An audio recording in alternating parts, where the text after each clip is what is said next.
50th Annual Academy Awards, Jon Stewart.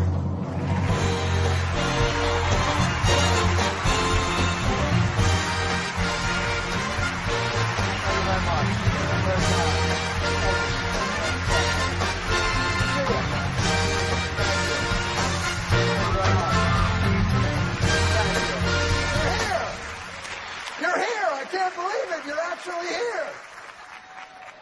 This is exciting. Ladies and gentlemen, good evening. What an exciting night. These past 3.5 months have been very tough. Town was torn apart by a bitter writer's strike, but I'm happy to say that the fight is over. So tonight,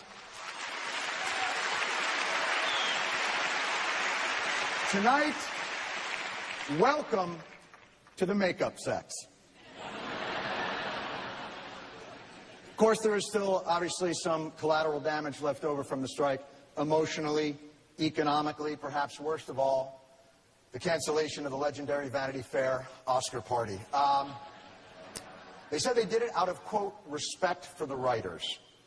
And, oh, you know another way they could show respect for the writers? Maybe one day invite some of them to the Vanity Fair Oscar party. They would enjoy it. Don't worry. They won't mingle. Don't worry.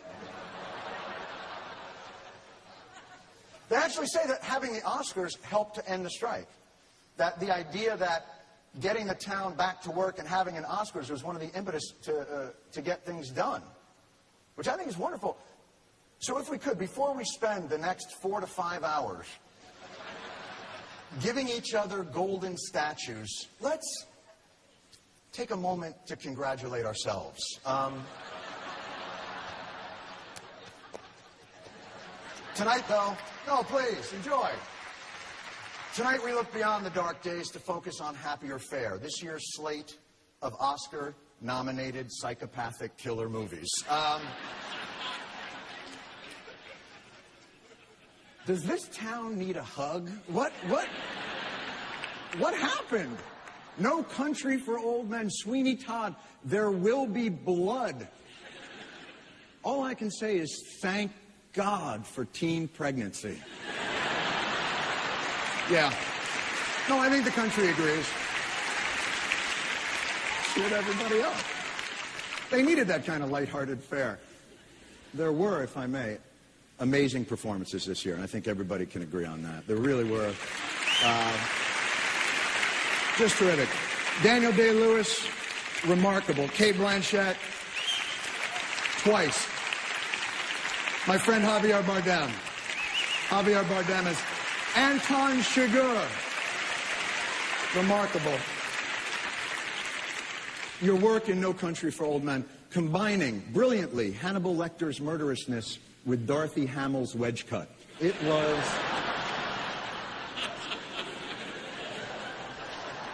Julie Christie was absolutely amazing and away from her. Brilliant movie. It was a moving story of a woman who forgets her own husband. Hillary Clinton called it the feel-good movie of the year.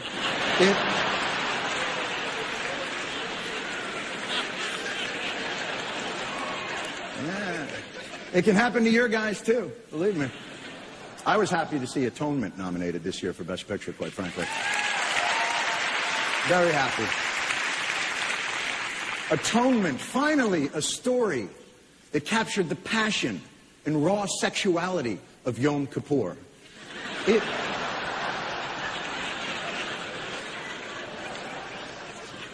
See where the Jews are in the audience.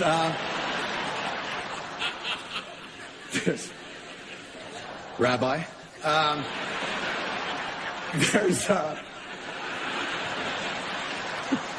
There is a great variety in the nominated films this year, which I think is terrific. Even Norbit got a nomination, which I think is great. Too often, the Academy ignores movies that aren't good.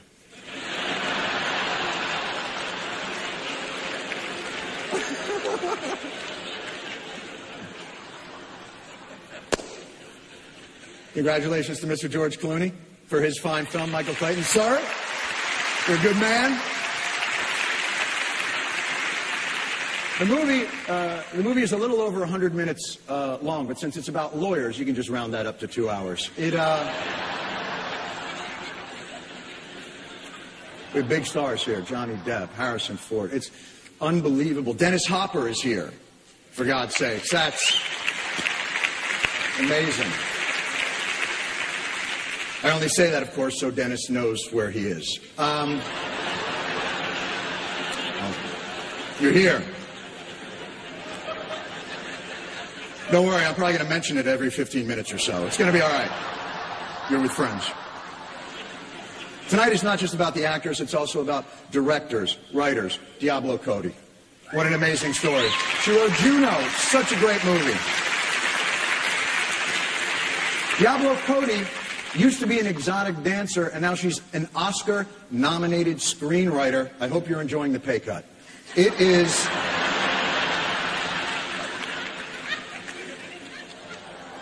I don't know if you know this, but if you want to find out your stripper name at home, all you have to do is take your pet's name and the street you grew up on. So that makes my stripper name Olympia Dukakis.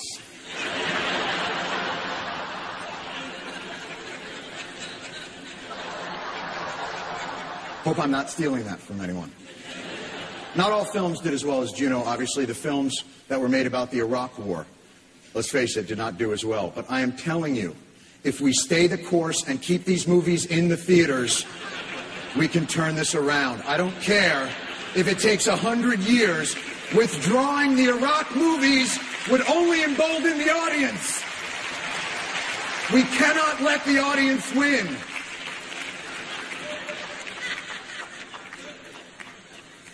Oscar is 80 this year, which makes him now automatically the front runner for the Republican nomination. You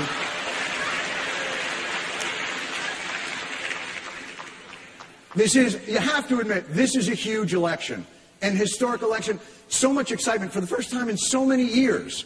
We don't have an incumbent president or an incumbent vice president. The field is wide open. Have you all had a chance to examine all the candidates, study their positions, and pick the Democrat you'll vote for? Democrats do have... Yeah, I know. Democrats do have an historic race going. Hillary Clinton versus Barack Obama. Normally, when you see a black man or a woman president, an asteroid is about to hit the Statue of Liberty.